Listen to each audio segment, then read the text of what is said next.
place au parti pris. Route, François, vous restez autour de la table. Abnous Chalmani nous rejoint pour l'International. Bonsoir à vous, Abnous.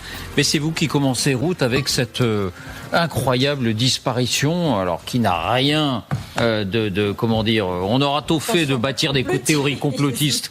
Écartons ça, parce que Ziad Takieddine, puisque c'est de lui qu'il s'agit, était le personnage clé de l'affaire, entre guillemets, du présumé financement libyen de la campagne de Nicolas Sarkozy en 2007, et on apprend sa disparition à Beyrouth des suites d'une longue maladie.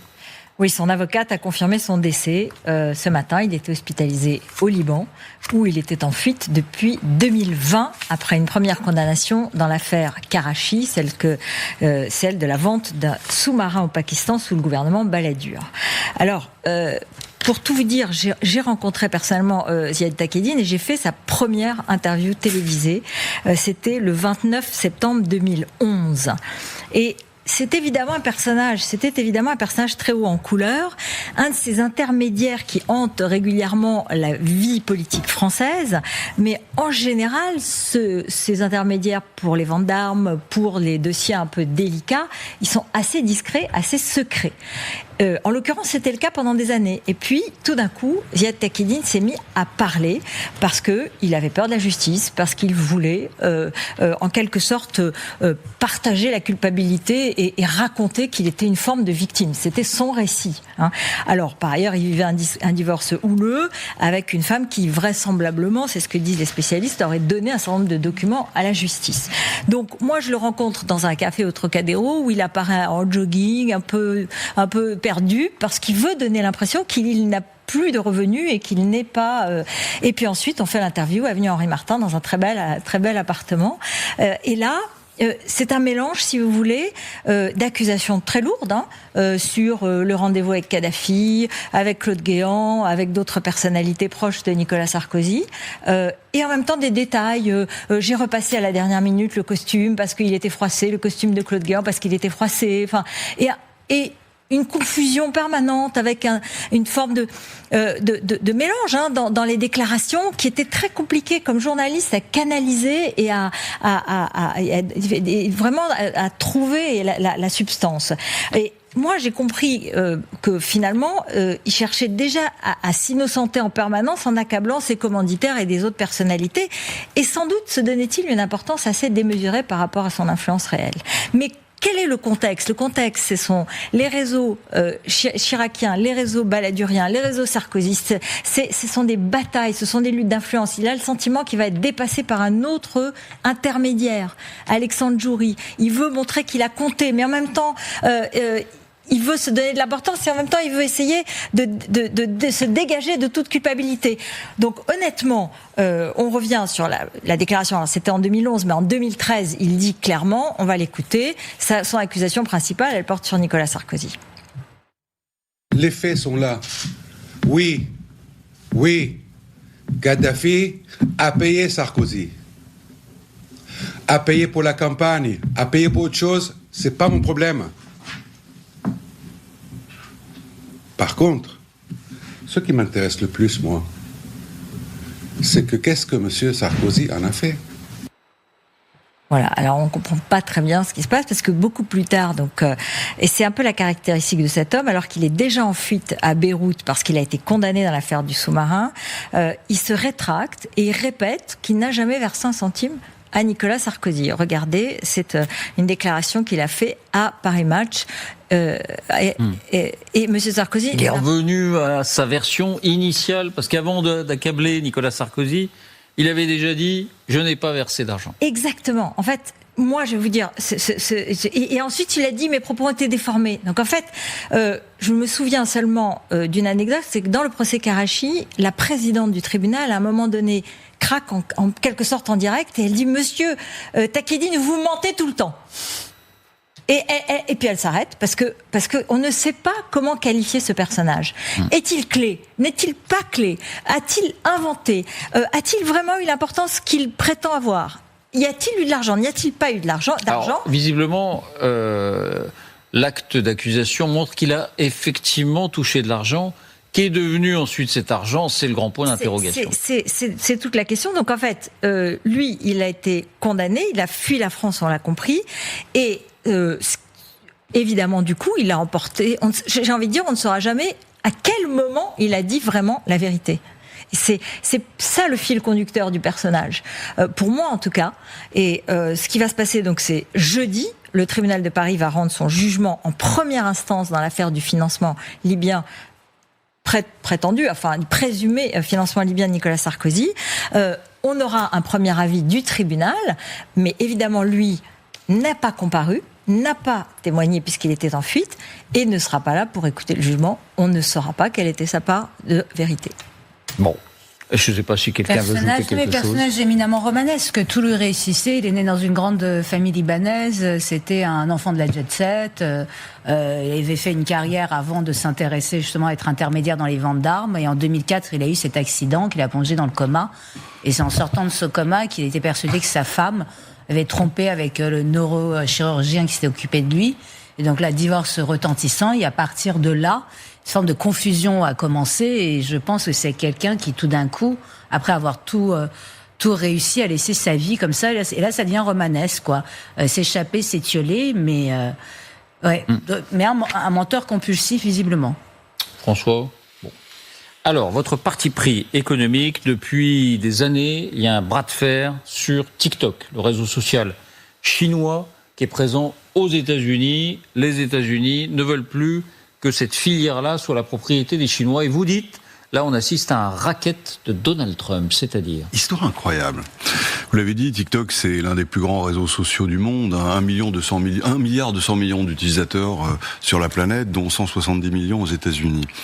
Et il s'agit aujourd'hui de détourer la partie américaine de la matrice chinoise. L'entreprise a été créée par des Chinois il y a une dizaine d'années avec un succès formidable. Et il s'agit de détourer cette partie américaine pour la vendre à des intérêts américains. Pourquoi ? Vous l'avez dit. En fait, à l'origine, il y a une enquête du Congrès qui constate que TikTok, ce réseau social, introduit des biais dans la façon dont il rapporte l'actualité, notamment sur le conflit palestinien. Ils se sont rendus compte que les vidéos en faveur des Palestiniens étaient beaucoup plus importantes que les vidéos, au contraire, en défaveur. Et du coup, ils ont enquêté, ils se sont dit, mais c'est pas possible. En fait, ce réseau social modèle l'esprit et la perception du monde, de nos adolescents notamment, mais même des Américains adultes. Et du coup, il y a eu une session obligatoire. La session est devenue un des sujets majeurs de négociation entre les États-Unis et la Chine, entre le président Trump et le président Xi Jinping, au même titre que les droits de douane. Les deux présidents, d'ailleurs, qui se sont parlé cette semaine, sont parvenus à un accord. Il y aurait un consortium américain, fait notamment de Murdoch, la famille Murdoch, qui possède Fox News, conservateur. Larry Ellison, un ami de Trump, qui est l'une des personnalités les plus riches du monde, qui a fondé la société Oracle, et puis des fonds.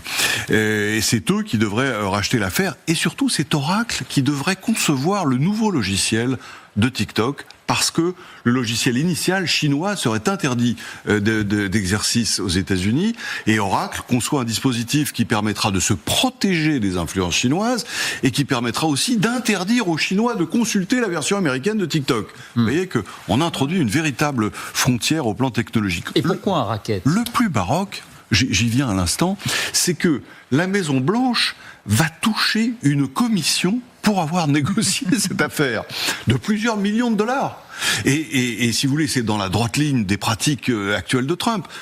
Comme Ziad Takieddine, dans son temps, il y a eu... Et on parle des robes d'Anne Hidalgo. Ruth, même encore plus singulier sur une toute autre affaire, Nvidia, vous savez, qui fabrique des puces électroniques, se voit consentir des licences d'exportation pour une partie de ces puces en Chine. En contrepartie de ça, Trump prend 15% du chiffre d'affaires. Donc on est véritablement dans le parrain de la mafia qui prend une commission sur tous les deals. On parle de Donald Trump, personne physique, une de ses sociétés. Là, pour le coup, c'est la Maison-Blanche elle-même. C'est-à-dire, c'est au fond le budget américain. On peut imaginer que dans certaines situations, Trump lui-même n'est pas le dernier à récupérer de l'argent. Il y a des enquêtes qui ont été faites, notamment par le Wall Street Journal qui appartient à Murdoch, qui montrent que sa fortune personnelle a progressé de façon incroyable depuis qu'il est président. Pourquoi est-ce que la Chine accepte ? Parce qu'elle espère justement pouvoir faire baisser les droits de douane là, dans quelques semaines, lors du sommet de Séoul, où les deux chefs d'État vont se rencontrer. 3 conclusions. D'un certain côté, cet accord est très emblématique de la présidence Trump. se mêlent les intérêts privés, les intérêts du pays, dans un mélange des genres qui est assez troublant. Pour l'instant, on ne parle pas encore de la fortune de Trump, mais on peut penser que sur d'autres deals, ça viendra. Deuxièmement, la déconnexion technologique entre les deux pays, qui était déjà existante avec Google, qui est interdit en Chine, Facebook, qui est interdit en Chine, elle s'approfondit. Et on voit poindre un monde où il y aura une véritable partition entre l'Occident, ses entreprises, ses technologies, et puis le Sud global, ou au moins la Chine et la Russie. Troisième élément, tous les grands réseaux sociaux américains appartiennent désormais à des proches de Trump conservateurs. TikTok à Murdoch, Facebook à Zuckerberg et X à Elon Musk. La toile Trump sur ces médias modernes. Abnouz, votre parti pris international, alors l'Albanie voulait lutter contre la corruption. Oui. Elle a eu l'idée de fabriquer une ministre incorruptible parce que ce serait l'intelligence artificielle. Ce serait une intelligence artificielle, sauf que... Alors, la première fois que les Albanais ont effectivement découvert Diela, Soleil, en albanais, n'était qu'un personnage créé par l'intelligence artificielle, vous la voyez à l'écran, qui officiait sur un site gouvernemental pour demander des documents. Chose qui est commune, j'allais dire, au monde entier. Et puis, c'est pas une parfaite inconnue pour les Albanais, là, le visage et la voix de l'actrice très populaire Anila Bisha. Donc, vous la voyez, en plus, pour les Albanais, il y a un codeur, on la connaît déjà. Vous voyez, ça, c'est très rassurant. Mais, au contraire de d'autres intelligences artificielles, le 11 septembre 2025, elle a été promue par l'inamovible Premier ministre socialiste Edi Rama, qui est en poste depuis 2013, ministre en charge des marchés publics. Le 18 septembre, comme tout ministre, elle a été invitée au Parlement albanais. Elle s'est adressée dans un discours de 3 minutes aux députés. On va en écouter quelques extraits. J'espère. Est-ce qu'on a les extraits? Unë nuk jam këtu për t'i zëvendësuar njerëzit, por për t'i ndihmuar ata. Vërtet nuk kam shtetësi, po nuk kam as ambicie personale apo interesa. Tuta flet për institucione që u shërbejnë njerëzve. Ajo nuk flet për kromozome, për mish apo për gjak. Ajo flet për detyra, përgjegjësi, transparencë dhe shërbim pa diskriminim. Këto janë masat me të cilat duhet gjykuar çdo ministër. Dhe unë ju siguroj, këto vlera I mishëroj po aq rreptësisht sa çdo koleg dhe kolege njeri, ndoshta edhe më shumë. Roman d'anticipation. Ça a été diffusé sur 2 écrans géants et le son que vous entendez derrière, vous allez voir les images, c'est l'opposition. Ils s'est mis à jeter des trucs sur l'écran, à huer, à crier. Effectivement, le Parti démocratique mené par Salih Berisha, ancien Premier ministre et ancien président qui est poursuivi pour corruption, etc., a décidé de boycotter.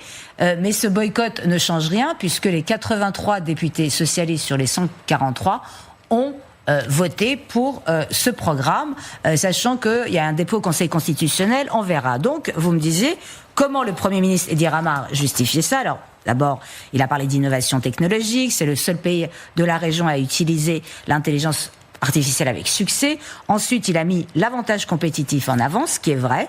Diela a été développé par l'Agence nationale pour la société de l'information d'Albanie en partenariat avec Microsoft et utilise le modèle OpenAI et surtout la lutte anticorruption. Voilà ce que dit, et là vous allez adorer Edi Rama, Diela ne dort jamais, elle n'a pas besoin d'être payée, elle n'a pas d'intérêt personnel, elle n'a pas de cousins, car les cousins sont un gros problème en Albanie. Ça ressemble à une farce. J'explique cette phrase, c'est le côté pression familiale, une société qui repose énormément sur la famille, et dès qu'il y en a un qui a un poste, il distribue les dividendes aux copains, donc j'ai un petit truc. Le seul problème, c'est que forcément ça soulève des problèmes, c'est qui contrôle l'algorithme des Diela et qui peut le modifier. Et en l'occurrence, comme je viens de le dire, c'est l'Agence nationale pour la société de l'information d'Albanie. Donc c'est quand même le Premier ministre, en l'occurrence, qui a la main dessus. Premier ministre qui est quand même soupçonné d'être aussi corrompu que tous les anciens dirigeants qui sont ultra corrompus. Tout le monde est corrompu. Je peux même pas vous faire la liste. C'est que il y a de ces 2 partis, Parti démocratique et le Parti socialiste, qui se sont alternés depuis 91. Il y a tellement d'affaires que ça pourrait prendre 4 partis pris pour les faire. Donc qui contrôle? Lui. Donc lui qui est quand même aussi soupçonné de corruption, qui peut le modifier? Lui qui est responsable en cas d'erreur ou de défaillance, alors il n'y a plus personne. Quelle est la neutralité réelle de l'IA programmée par des humains et qui contrôle et surveille, en l'occurrence l'État? Donc Au début, vous dites pourquoi pas, parce qu'elle va être neutre, parce que justement elle n'est pas de chair et de sang et qu'elle n'a pas d'intérêt. Elle a pas. C'est la réponse à toute notre discussion de toute l'émission. Eh bien, j'y pensais pendant que je vous écoutais tout à l'heure, mais c'est qu'on a encore du mal à imaginer que derrière l'intelligence artificielle, quand elle, vous la voyez, en plus comme elle a le visage d'une comédienne populaire et célèbre, vous vous dites, c'est peut-être ça la solution. Mais on n'arrive toujours pas à intégrer que derrière une IA, aussi sympathique et familière qu'elle paraisse, il y a un algorithme et qu'il faut un humain derrière pour le contrôler. Et qu'est-ce que ça changerait quelque chose à la corruption? Je n'en suis pas sûre, mais en tout cas, l'Albanie n'est pas prêt de sortir de cette corruption endémique qui fait que l'argent public finit inévitablement dans la poche des politiciens. On décale ou on repousse le problème. Bon. C'est ça. En tout cas, ça ressemble à une farce. C'est une première. Ça ressemble à un film, mais c'est une première historique. C'est la première fois qu'un ministre est entièrement le fruit de l'intelligence artificielle. Merci à vous trois pour ces partis pris. Merci à vous de nous avoir suivis.